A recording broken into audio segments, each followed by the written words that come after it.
Hey everyone, welcome back with Beano Mac, where today we will compare the two N64 WCW AKI titles for all to see. Both WCW vs nWo World Tour and WCW vs nWo Revenge are exclusive to the Nintendo 64. As usual, we look at the time of release, gameplay, roster, single player modes, creation options, and any extras either game has to offer to give those watching a hopefully objective view at either two AKI titles or how the AKI titles stand up compared to other wrestling games. AKI content every Sunday, so remember to like and subscribe and ring the notifications bell to be reminded of future reviews, playthroughs, and of course, more comparisons. Enough stalling though, let's break it down.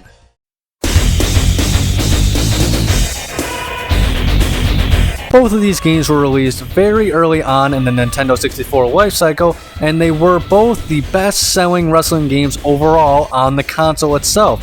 World Tour first debuted December 2nd in the year of 1997. Less than a year later, Revenge would hit the shelves on October 26th of 1998. Both were clearly released at the peak of both the New World Order and World Championship Wrestling as a whole. The Monday Night Wars were in full effect and WCW was on top with the biggest names in the industry. But unlike today's wrestling games, they are both vastly different games. So let's jump into them and see the evolution of the legendary AKI Corporation series. As usual, for two AKI titles, we're going to go over what changed from game to game. Now to start, both games feature the basic AKI formula. Tap B for weak strike, hold B for strong strike, tap A to initiate weak grapples, hold A to start a strong grapple. Once in a grapple state, press either A, B, or one of those two buttons combined with a direction. When your spirit meter is flashing, you can use the analog stick to taunt and have access to finishers for a few seconds to use in a variety of situations. R to block or reverse strikes, L to avoid or reverse grapples. When getting off the ground after being attacked, press B for a recovery attack or press A for a grapple. C down to run or Irish whip while in a grapple. Running into the corner will let you do a high flying attack. And finally, C up will grab weapons to enter or exit the ring with. With that out of the way, here are some improvements made in Revenge unavailable in World Tour. In Revenge, you can run inside the ring from the outside. You can now run with weapons, which doing so in World Tour would have you drop your weapon. Full entrances are featured in Revenge, along with actual WCW venues. Replays show after matches and big moves in Revenge. Matches and single-player campaigns will net you points for a high score afterward that you can then check out in the options menu. Certain bigger wrestlers need to have specials to do high-flying attacks in Revenge, whereas you have free range of this in World Tour. Corner and Irish whip finishers have been added in Revenge too, including moves that wouldn't be seen in future AKI titles.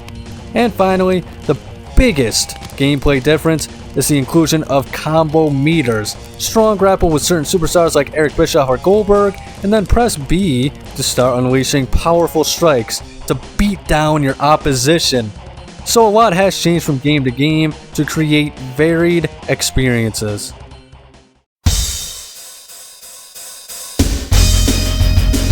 The rosters are both mostly based off of World Championship Wrestling. However, in World Tour, only half of the wrestlers are actually featured from WCW. The other half are fictionalized Japanese wrestlers and fake promotions. Revenge would also feature fake wrestlers based off of Japanese wrestlers, but to a much smaller extent. Some stars at the time featured in both games include Lex Luger, Sting, Hulk Hogan, The Giant, Kevin Nash, Scott Hall, Eric Bischoff, Rick and Scott Steiner, as well as some top cruiserweights at the time like Eddie Guerrero, Chris Benoit, Rey Mysterio, and the Ultimo Dragon. World Tour does have a few exclusives, but we are only going to focus on the WCW ones. 6, aka X-Pac, Fake Sting, Wrath, Ric Flair, and Steven Regal. Revenge, of course, becoming primarily WCW wrestlers, has a plethora of exclusive superstars that make a big difference. So this time, I'll just try to mention what I consider to be the most notable new inclusions. Goldberg, Harlem Heat, Bret Hart, Chris Jericho, Roddy Piper, Alex Wright, Disco Inferno, Raven, and his flock members. Sadly, it seems some were cut from Revenge as well though too. Ric Flair, Wrath, and Fake Sting were cut from Revenge, but as far as I know, only Masahiro Chono was cut from World Tour. Revenge's roster is still beloved by WCW faithfuls to this day and is considered to be one of the greatest in a wrestling game ever.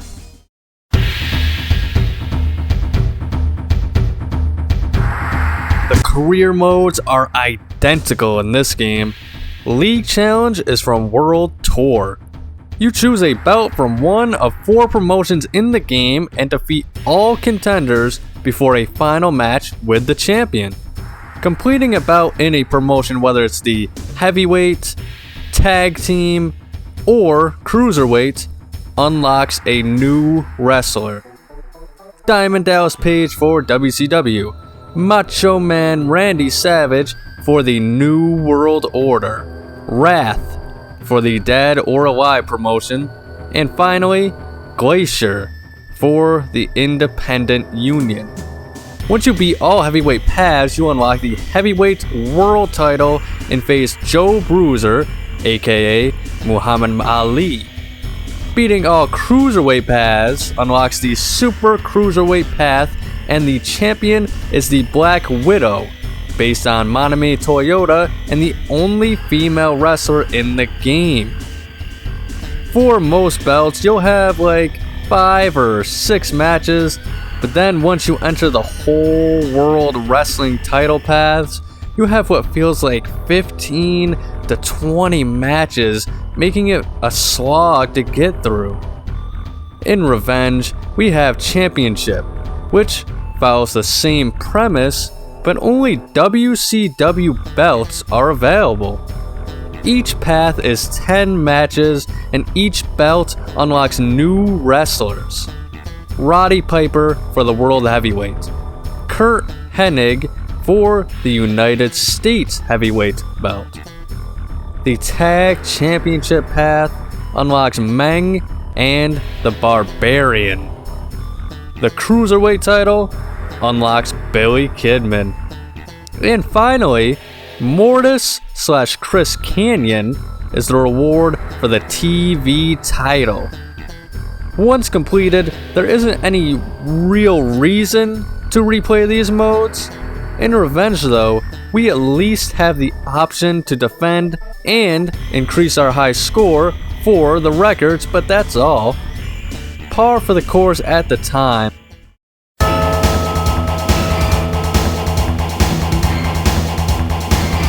Neither game really has extra content per se, but a notable mode that was included in both games that is fondly remembered by fans today, even if modern fans wouldn't quite understand the hullabaloo: Battle Royal mode. In World Tour, it was a 4-man elimination match with pin, submission, or TKO available. In Revenge, it was expanded, however. Up to 40 superstars are available, with up to 4 possible in the ring at a time. This was the first AKI game that allowed ring out in the Battle Royal. Combine this with the previously mentioned pins, submissions, and TKO options, and you have a fan favorite here for multiplayer at the time. Not necessarily an extra mode, but a certified hood classic. Also notable in World Tour is you have the ability to do 2 tournament modes, one of which is League mode, which is a round robin style tournament, and a normal 8-man tournament, single elimination.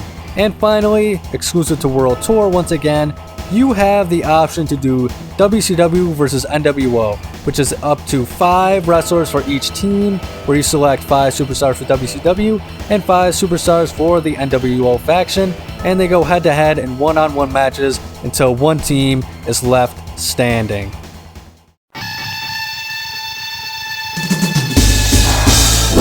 That is what these games have to offer. They might seem light on content in today's market of wrestling games, but at the time these two Aki titles were the peak of gaming. They were signs that the wrestling business as a whole was being taken seriously, not just a cash grab, as they both had serious heart and soul poured into them. The upgrades will continue on past these games to create fantastic, memorable experiences for gamers as a whole, but there is a reason why these two will go down in history as legends of the wrestling gaming, and hopefully I have convinced you of why that is.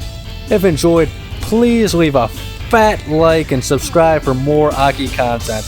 Aki playthroughs, reviews, and more comparisons to come every single Sunday. So remember to ring the bell to be notified of daily uploads on the channel as well. And as always, remember to have a nice day.